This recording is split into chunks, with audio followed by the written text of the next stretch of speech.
Ever walk through a motorcycle show and wonder about the bikes you've never seen before?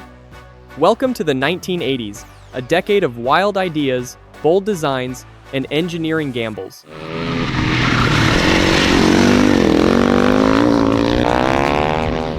Everyone was experimenting, everyone thought they had the next big thing, and most of them were spectacularly wrong. Not every idea hit the mark, but buried beneath the flops and failures were machines that were truly legendary machines, so rare that even hardcore enthusiasts might not recognize them. Today we're showing you 12 motorcycles from the 80s that should have been legends but got lost in the shuffle. Every single one has a story worth telling. If that sounds like your kind of rabbit hole, smash that like button and subscribe for more. So whether you're a collector, a rider, or just someone who appreciates mechanical brilliance, these are the lost legends of the road, and now they'll get the spotlight. First on our list, the Hesketh V1000. In 1982, Lord Hesketh had a problem. He'd already conquered Formula One racing, spent a fortune doing it, and apparently decided motorcycles were his next logical challenge. The V1000 was Britain's audacious attempt to out-Italian the Italians. A 992 cubic centimeter V-twin wrapped in bodywork so elegant it made Ducatis look pedestrian. Every single bike was hand-assembled by craftsmen who treated each frame like commissioned art. And it worked. The Hesketh could embarrass bikes costing twice as much, delivered serious power for 1982, and sounded like rolling thunder when you cracked the throttle.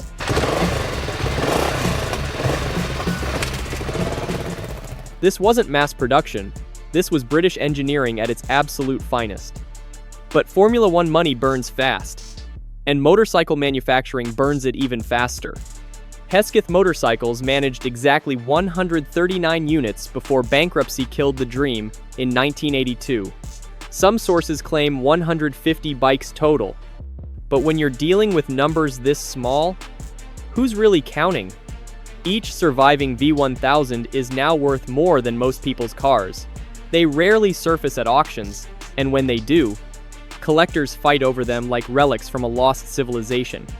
Here's the cruel irony. The V1000 proved Britain could still build world-class motorcycles. It just couldn't build the business to sustain them. Lord Hesketh's expensive experiment became one of the most coveted British bikes ever made. A rolling testament to what happens when vision meets reality, and reality wins. Coming in at number 2, the Bimota DB1. Three friends in a small Italian workshop had a radical idea in 1985, take Ducati's legendary Ponta engine and wrap it in something that looked like it fell from the future. The DB1 wasn't just a motorcycle, it was rolling sculpture. Bimota's engineers threw out every conventional design rule, created swooping bodywork that seemed to defy physics, and somehow made it all work at 140 miles per hour.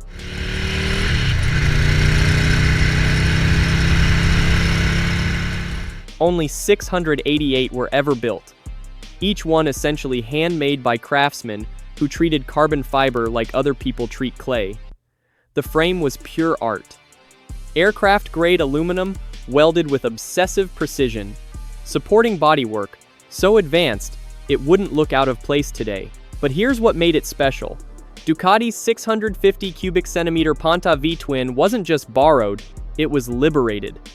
Freed from conservative factory constraints, the engine could finally breathe, and the result was intoxicating. The DB1 proved something important, that small manufacturers could out-engineer the giants if they were willing to ignore profit margins completely. Each bike cost more to build than Bimota could sell it for, but nobody seemed to care. Today, clean DB1s command astronomical prices at auction. Collectors recognize them as the birth of the boutique superbike, the moment when motorcycles became legitimate art objects. The three friends in that workshop didn't just build a motorcycle, they created an entirely new category of machine, one that prioritized beauty and craftsmanship over mass appeal. At number 3, we have perhaps the strangest motorcycle ever conceived, the Austel Pullman. In 1985, someone in England looked at a Mini Cooper, then looked at a motorcycle, and decided what the world really needed was something in between. The result was mechanical madness that somehow made perfect sense. The Pullman used an actual mini car engine, complete with automatic transmission, reverse gear, and enough torque to pull a sidecar without breaking a sweat. This wasn't adaptation. This was automotive surgery performed by engineers with questionable sanity. Only 11 were ever built, which tells you everything about how the market received this bizarre experiment. Each one was essentially a custom build, tailored to customers who wanted something that had never existed before, and probably never should have. But here's the thing, the Pullman actually worked. That mini engine delivered smooth, reliable power. The automatic transmission meant no clutch juggling in traffic, and reverse gear solved one of motorcycling's oldest problems, tight parking spaces. Some argue it wasn't really a motorcycle at all, more like a three-wheeled car missing a wheel. But Austel's engineers didn't care about categories. They cared about solving problems nobody else would touch. The few surviving Pullmans are now museum pieces, curiosities that represent the absolute peak of British engineering eccentricity. They're proof that sometimes the best ideas come from completely ignoring what everyone else thinks is possible. Austel disappeared shortly after, leaving behind 11 machines that answered questions nobody knew they were asking. Number 4 takes us to Japan, and Honda's fascinating XLV 750R. In 1983, Honda's engineers faced a challenge. How do you build an adventure bike that could handle European touring, African deserts, and still start every morning without drama? Their answer was the XLV, and it was quietly revolutionary.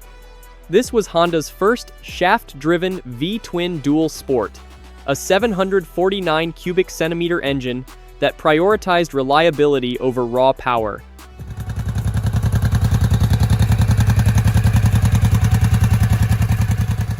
While other manufacturers chased horsepower numbers, Honda focused on building something that would run forever, anywhere. The shaft drive was the real innovation. No chains to maintain, no sprockets to replace, just smooth, maintenance-free power delivery that could handle anything from alpine passes to desert sand. European riders immediately understood what Honda had created, but the rest of the world barely noticed. Production numbers remain somewhat mysterious, approximately 10,000 units globally, with most staying in Europe, where long-distance touring was appreciated. The XLV never made it to America in significant numbers, victim of Honda's focus on sportier models for the US market. What made it special wasn't flashy performance, but engineering philosophy. This bike was designed to be forgotten, to start every day, carry its rider anywhere, and never complain about the journey. Today, surviving XLV 750Rs are sought after by adventure touring enthusiasts who appreciate Honda's ahead-of-its-time thinking. Modern adventure bikes owe a debt to this understated machine, proof that sometimes the best engineering is the kind you never notice until you need it. Fifth on our countdown, the Kawasaki ZL 900 Eliminator. In 1985, Kawasaki's engineers had a wild idea. What if we took the heart of our flagship Ninja GP-Z 900R and stuffed it into a cruiser frame? The result was mechanical schizophrenia, and it was absolutely glorious. The Eliminator was Kawasaki's answer to Harley-Davidson, but with a twisted sense of humor. While Milwaukee built air-cooled twins, Kawasaki dropped in a liquid-cooled inline-4, making over 90 horsepower. This wasn't heritage. This was hooliganism disguised as a cruiser. That 908 cubic centimeter engine was pure Ninja DNA, the same power plant that was embarrassing superbikes on racetracks worldwide.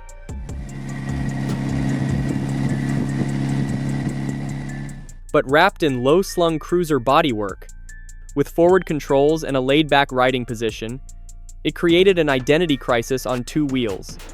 The bike lasted exactly 2 years, 1985 to 86, before Kawasaki quietly killed it. Some say cruiser buyers weren't ready for that much power. Others argue the styling was too radical for traditional Harley customers and too weird for sport bike enthusiasts.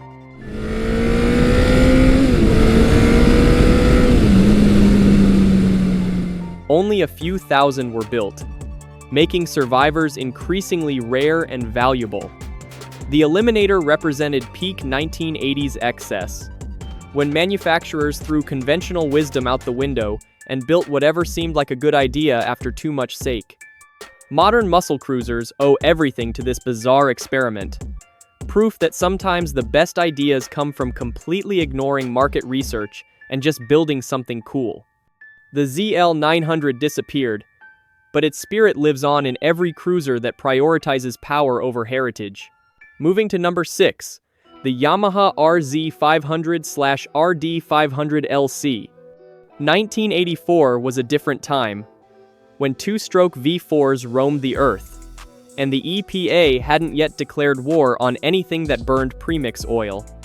Yamaha's RZ500 was their masterpiece, a road-legal Grand Prix bike that America would never officially see. The heart of this machine was pure racing technology.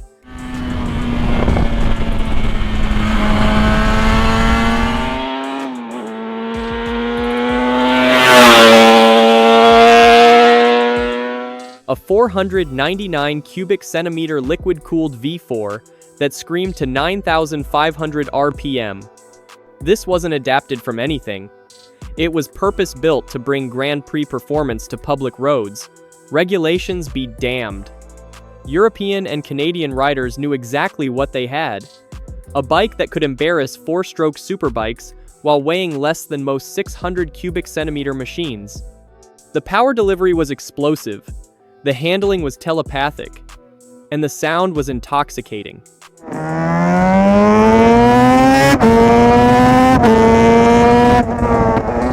But American riders faced a cruel reality. The EPA banned the RZ500 from US shores, citing emissions concerns. A few made it in as gray market imports, purchased by desperate enthusiasts willing to pay premium prices for forbidden fruit. Production lasted just 3 years, 1984 to 86, before stricter emissions regulations killed the two-stroke superbike forever. The higher-spec RZ500R model for Japan was even rarer, representing the absolute pinnacle of two-stroke engineering. Today, clean RZ500s command extraordinary prices, especially in America, where they remain symbols of what we couldn't have. They represent the end of an era, the last time motorcycles prioritized performance over environmental concerns, when engineering audacity trumped regulatory compliance. At number 7, we encounter the Suzuki RG500 Gamma, the most authentic Grand Prix replica ever sold to the public, in 1985. Suzuki's racing department had a problem. How do you homologate a Grand Prix bike for road use without destroying what makes it special? Their solution was radical. Don't compromise, just build the race bike and figure out legalities later. The Gamma's square 4 two-stroke engine was lifted directly from Suzuki's Grand Prix program. 498 cubic centimeters of screaming fury that delivered power like a light switch. This wasn't a road bike with racing pretensions. This was a race bike with turn signals. The frame told the same story. Aluminum beam construction that prioritized rigidity over comfort, suspension components borrowed from the track, and ergonomics designed for racing leathers, not street clothes. Riding the Gamma required commitment and skill, and possibly a death wish. Production numbers tell the story of its brief existence. 9,284 total units, with 7,340 built in 1985 alone. By 1987, only 532 were made, as emissions regulations tightened the noose around two-stroke superbikes. Some argue the Gamma was too extreme for public roads, that its race-bred nature made it dangerous in inexperienced hands. Others claim it was the purest expression of motorcycle performance ever offered to civilians, a machine that demanded respect and rewarded skill. Today, pristine Gammas are worth more than new superbikes, coveted by collectors who understand they're not just buying a motorcycle. They're acquiring a piece of racing history. Number 8 brings us to Italy and Ducati's controversial Paso 750. 1986 marked a turning point for Ducati, newly under Cagiva ownership, with ambitious plans to modernize their image. The Paso 750 was their statement piece. A fully fared sport bike that divided opinion like few motorcycles before or since. Designed by Massimo Tamburini, the same genius behind the legendary 916, the Paso's angular bodywork looked like nothing else on the road. Some called it futuristic. Others claimed it resembled a kitchen appliance. Underneath sat Ducati's proven 748 cubic centimeter L-twin, delivering 68 horsepower through a 5-speed transmission. The engine was bulletproof. The handling was typical Ducati excellence, but that bodywork overshadowed everything else. Production totaled approximately 4,863 units, with a special California model limited to roughly 50 bikes in 1987. The original 750 remained the most controversial. Critics argued the Paso was style over substance, that Ducati had sacrificed sporting heritage for fashion. Supporters claimed it was visionary design ahead of its time. Misunderstood by conservative motorcyclists. Time has been kinder to the Paso. Modern eyes appreciate Tamburini's bold design language, recognizing it as a crucial step in Ducati's evolution toward the iconic 916. The Paso 750 proved that being first means being misunderstood, and that Ducati has never been afraid to take risks when the market wasn't ready. At number 9, the BMW K1, a motorcycle that looked like it belonged in a science fiction movie. Launched in late 1988, the K1 was BMW's radical departure from everything they'd built before. This wasn't conservative German engineering. This was aerospace technology wrapped in bodywork that achieved a drag coefficient of just 0.34. The aerodynamic fairing was functional sculpture that allowed the K1 to slice through air with minimal resistance. BMW's engineers obsessed over every detail, creating a motorcycle that looked fast standing still. Power came from a refined K-series inline 4, delivering 100 horsepower through their signature shaft drive system. The engine was smooth, reliable, perfectly suited to the K1's sport touring mission, even if that confused traditional BMW customers. Total production reached 6,921 units between 1988 and 93, with only around 670 reaching American shores. The K1's radical styling and high price limited its appeal, making it more technological showcase than commercial success. Some argued the K1 was too advanced for its time. Others claimed BMW had lost their way, building style statements instead of practical motorcycles. But the K1's influence extended far beyond sales numbers. Modern sport touring bikes borrowed heavily from its aerodynamic innovations, proving that commercial failure can still represent engineering success.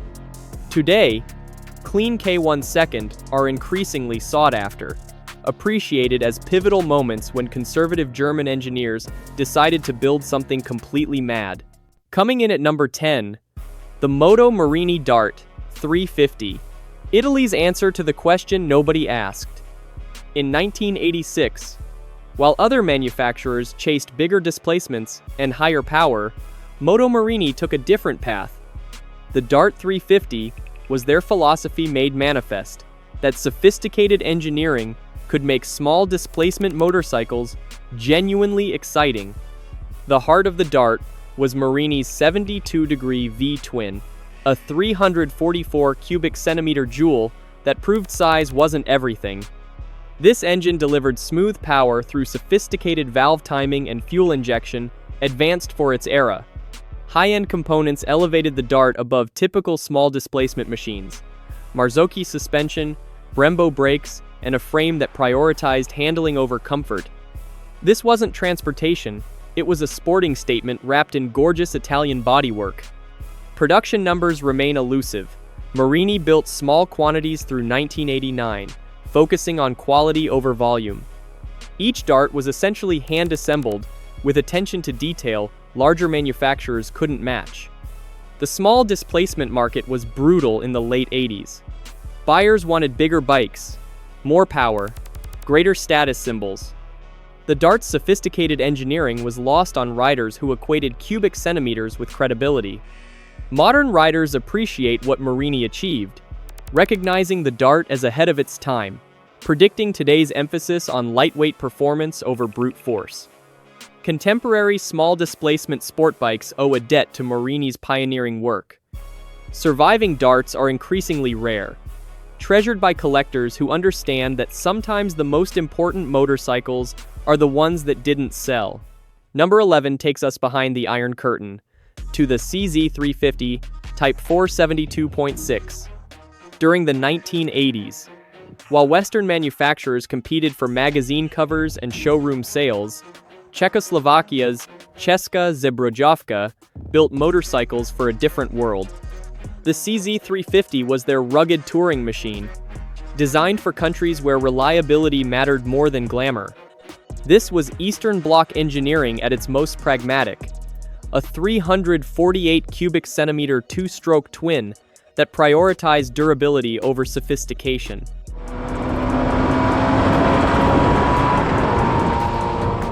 The engine was bulletproof, the chassis was overbuilt, and every component was designed to survive conditions that would destroy more delicate Western machines. Cold War trade restrictions meant the CZ350 never reached Western markets in significant numbers, keeping it largely unknown outside communist countries. Precise production figures remain elusive, buried in Czech archives that may never be fully accessible to researchers. The few examples that reached Western hands revealed surprising competence, solid engineering that challenged assumptions about Eastern Bloc quality. These bikes could tour vast distances, handle terrible roads, and keep running when more sophisticated machines failed. Some argue the CZ represented a parallel evolution of motorcycle design, proving that different priorities could produce equally valid solutions. Others claim Western embargo prevented fair market comparison, leaving the CZ's true potential forever unknown. Documentation remains limited to enthusiast forums and historic Czech motorcycle registries, making verification of specific details challenging. What's certain is that the CZ350 represented a road not taken, engineering philosophy shaped by different requirements and restrictions. Today, surviving examples are curiosities, windows into an alternative motorcycle reality, proof that innovation doesn't always follow the same path or achieve the same recognition. Finally, at number 12, we reach perhaps the most obscure machine on our list, the Portal 250 MX. In the early 1980s, France's Portal Racing attempted something ambitious, building lightweight two-stroke motocross bikes that could compete with established Japanese manufacturers. The 250 MX was their flagship, a machine that existed briefly in the margins of motocross history. Portal's production numbers were tiny, likely dozens rather than hundreds, making verification of specific details nearly impossible. The company appeared around 1980, disappeared by 1982, leaving behind more questions than answers about their ambitious project. What little information survives suggests the 250 MX used contemporary two-stroke technology, focused on minimal weight and aggressive power delivery. Portal's engineers understood that in motocross, every pound mattered, every horsepower counted, and conventional wisdom was just starting point for innovation. The French motocross scene of the early 80s was brutal, dominated by established manufacturers with deep pockets and extensive dealer networks. Small companies like Portal faced impossible odds, competing against giants with fraction of their resources and none of their infrastructure. Limited archival information makes broad verification difficult. Portal's story exists primarily in scattered forum posts and aging French motorcycle magazines. Some question whether the company ever achieved meaningful production or remained perpetually in development phase. But Portal's brief existence represents something important. The entrepreneurial spirit that drives motorcycle innovation, the willingness to challenge established order, even when success seems impossible. The few Portal 250 MX machines that may still exist are archaeological artifacts, proof that motorcycle history includes countless small companies, brief experiments, and ambitious failures that shaped the industry in ways we may never fully understand. These 12 motorcycles prove that the best ideas don't always win. Sometimes timing matters more than engineering. Sometimes money matters more than vision. But every single one of these machines pushed the boundaries of what was possible, and that's why they're still worth talking about 40 years later. Comment down below, which of these forgotten legends would you most want to find in a barn somewhere?